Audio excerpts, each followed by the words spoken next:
Hello বন্ধুরা, আসসালামু আলাইকুম। স্বাগতম জানাচ্ছি আমার চ্যানেলে। আজকেও হাজির হয়ে গেলাম যে একটি ইভিনিং স্ন্যাক্স রেসিপি নিয়ে। তো বন্ধুরা, রেসিপিটি তৈরি করার জন্য যা যা লাগবে আমি একবারে সব গুছিয়ে নিয়েছি। রেসিপিটি তৈরি করতে গিয়ে আমি দেখিয়ে দেবো সবগুলো উপকরণ কি কি আমার এখানে লাগছে। তো সর্বপ্রথম আমি এখানে একটা বোল নিয়ে নিয়েছি, দেখুন, যেটার ভেতরে আমি মিক্সড করব। তো বন্ধুরা, আমি এখানে বাঁধাকপি দিয়ে তৈরি করছি স্ন্যাক্সটি। তো তার জন্য আমি এখানে বাঁধাকপি কুচি করে নিয়েছি, যতটুকু আমার প্রয়োজন হবে ততটুকু। তো আমি আমার প্রয়োজন অনুযায়ী এই বোলটার ভেতরে বাঁধাকপি এখন নিয়ে নেব।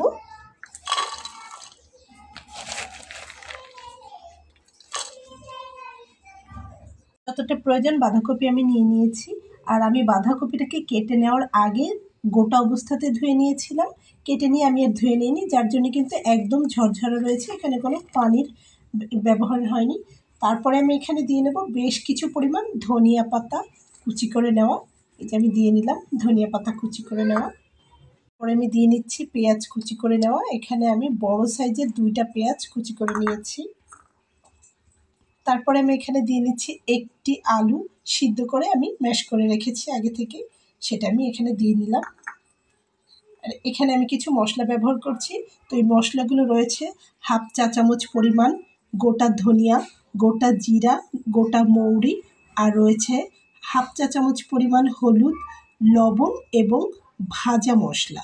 ভাজা মশলাটা বলতে এর ভেতরে একটু গরম মশলা রয়েছে, গোলমরিচ রয়েছে বন্ধুরা।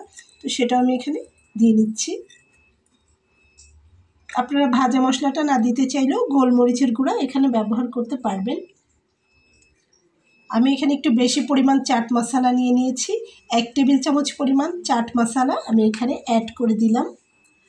তারপরে এখানে আমি হাফ চা চামচ পরিমাণ চিনি অ্যাড করে দিলাম। এটা দিলে স্বাদটা অনেক বেশি ভালো আসে, একদম সুপার ডুপার। তারপরে আমি এখানে দিয়ে নিচ্ছি চালের গুঁড়া হাফ কাপ পরিমাণ মতো করে। আপনারা চাইলে চালের গুঁড়ার পরিবর্তে বেসন ব্যবহার করতে পারেন, অথবা বেসন আর চালের গুঁড়া একসঙ্গে ব্যবহার করতে পারেন, আপনাদের সম্পূর্ণ ইচ্ছা। আর কাঁচামরিচ আপনারা এখানে আপনাদের স্বাদ অনুযায়ী দিবেন। আমি মাত্র 2টা কাঁচামরিচ কুচি করে দিয়ে নেব। আর আমি এখানে কিছু দিয়ে নিচ্ছি পেঁয়াজ কলি কুচি করে নেওয়া। আর আমি 2টা কাঁচামরিচ কুচি করে দিয়ে নেব বন্ধুরা, যেহেতু আমার বাচ্চা রয়েছে ঘরে, সেজন্য আপনারা চাইলে আপনাদের স্বাদ অনুযায়ী কাঁচামরিচ এখানে দিয়ে নেবেন। বন্ধুরা, সব কিছু কিন্তু দেওয়া হয়ে গেছে। এখন আমি এখানে মিক্সড করে নিচ্ছি একটি মাত্র ডিম। তো ডিমটি না দিলেও কিন্তু স্ন্যাক্সটি খুব সুন্দর তৈরি হবে, কিন্তু ডিমটা দিলে আরও বেশি ভালো লাগবে। তো এখন এগুলোকে আমি একসঙ্গে খুব ভালো করে হাত দিয়ে মাখিয়ে নেব। আপনারা দেখুন, হাত দিয়ে খুব ভালোভাবে আমি এগুলোকে মাখিয়ে নিয়েছি। তো এই স্ন্যাক্স রেসিপিটি যদি আপনি বাসায় এই নিয়মটা ফলো করে তৈরি করবেন, তো কথা দিতে পারি আপনি নিজেই আপনার রান্নার প্রেমে পড়ে যাবেন। কারণ ভাজা মশলার একটা ঘ্রাণ যে মাখানোর সাথে সাথে আপনার নাকে এসে লাগবে, একদম মুগ্ধ হয়ে যাবেন। আর এই স্ন্যাক্স রেসিপিটি তো আপনার পরিবারের সবাই খুবই পছন্দ করবে। দেখুন, মাখানোটা এরকম মাখো মাখো হয়েছে যে এখানে বাঁধাকপি রয়েছে সেটা কিন্তু বোঝাই যাচ্ছে না। আর পেঁয়াজগুলোও বেশ একটু মোটা মোটা করে দিয়ে নিয়েছিলাম। তো বন্ধুরা, আশা করি আপনারা বুঝতে পেরেছেন। তো এখন এগুলোকে ফ্রাই করে নেওয়ার পর্ব।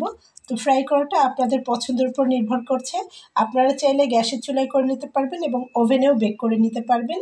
চাইলে ডুবো তেলে ভেজে নিতে পারবেন, আবার অল্প তেলেও ভেজে নিতে পারবেন। তো চলুন, আমি গ্যাসের চুলাতেই অল্প তেলে ভেজে দেখাচ্ছি। চুলাতে আমি একটি ফ্রাই প্যান দিয়ে তাতে নামমাত্র তেল একটুখানি দিয়ে ব্রাশ করে নিয়েছি। দেখুন, এর ভেতরে কোনো তেল নাই, জাস্ট ব্রাশে একটু তেল লাগিয়ে নিয়েছি। তো এরকম অল্প তেলেও কিন্তু খুব ভালো হবে এই স্ন্যাক্সটি। দেখলেই বুঝতে পারবেন কতটা মজার হয়।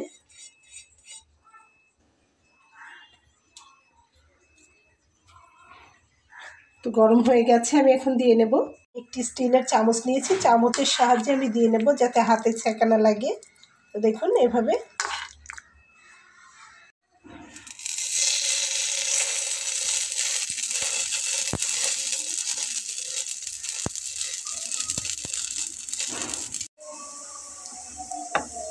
তো বন্ধুরা, আমি একসঙ্গে অনেকগুলো দিয়ে নিয়েছি। তো দেখুন, এই যে পাশে যে বাবলসগুলো হচ্ছে, এগুলো কিন্তু ডিমের কারণে হচ্ছে বন্ধুরা। তো এই ধরনের স্ন্যাক্স কিন্তু সামনে আমাদের আসছে পবিত্র মাহে রমজান। রমজানেও কিন্তু এই ধরনের স্ন্যাক্স ইফতারিতে দারুণভাবে মানিয়ে যাবে বন্ধুরা। তো ঠিক এটাকে মিডিয়াম টু লোয়ের মাঝামাঝি রেখে চুলার হিটটা ভেজে নিতে হবে।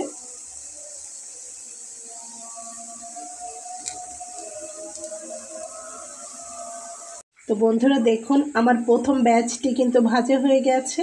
তো আমি সেগুলোকে একটু সাইডে দাঁড় করিয়ে দিয়েছি, আর এখানে আমি সেকেন্ড ব্যাচ দিয়ে নিয়েছি। তো সাইডে দাঁড় করিয়ে রেখেছি এর জন্য যাতে ভেতরে কোনো রকম কাঁচা না থেকে যায়। কম তেলে ভেজে নিলে একটু সন্দেহ থাকে ভেতর পর্যন্ত হয়েছে কিনা, তো সেজন্য আমি একটু সাইডে রেখে দিয়েছি। এছাড়াও কিন্তু দেখে বোঝা যাচ্ছে এটা কমপ্লিট হয়ে গেছে, কারণ আমি একটু কড়া করেই ভেজে নিয়েছি। তো তারপরে আমি এখানে 10 মিনিটের মতো দাঁড় করিয়ে রেখেছি এবং দেখুন আমি এগুলোকে দিয়ে নিয়েছি। তো বন্ধুরা আমার স্ন্যাক্স রেসিপিটি কিন্তু তৈরি হয়ে গেছে। তো আমি এখানে টমেটো আর পেঁয়াজ রিং রিং করে গার্নিশ করে নিয়েছি। আমি আমার বাচ্চাদেরকে পরিবেশন করব। তো বন্ধুরা আশা করছি রেসিপিটি আপনাদের ভালো লেগেছে। রেসিপিটি যদি ভালো লেগে থাকে তাহলে আমার এই ছোট্ট চ্যানেলটিকে সাবস্ক্রাইব করে সঙ্গে থেকে যাবেন।